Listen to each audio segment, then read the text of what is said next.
ఉద్యోగులు పట్టించుకోరు. De facto chief minister 10 రోజుల నుంచి అడ్రస్ ఉండడు. ఉప ముఖ్యమంత్రి గారికి అనారోగ్యం అని చెప్తారు.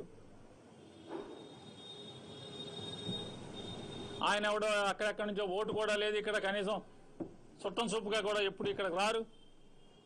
ఎలక్షన్లు తప్పితే మళ్ళీ కనపడరు. ఆంధ్రప్రదేశ్ సేఫ్ హ్యాండ్స్ అంటారు, ఎల్ఐసి దీపంలాగా సేఫ్ హ్యాండ్స్ అని చెప్తారు. మా కష్టాలు ఎవడు చూస్తాడు? ఇవాళ పేదల బతుకులు నలిగిపోతున్నాయి. లారీ డ్రైవర్లు, లారీ క్లీనర్లు, లారీల మీద పనిచేసేవాళ్ళు ఏమవుతున్నారు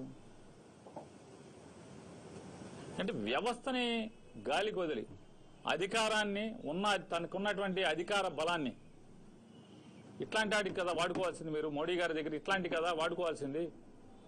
మాకు పెట్రోల్ డీజిల్ ఆగకుండా సరఫరా కావాలని చెప్పి కదా, లేదా వచ్చిన డీజిల్ పెట్రోల్ సక్రమంగా మీరు నియంత్రణ చేసి పంపిస్తున్నారా, పంపించట్లేదా?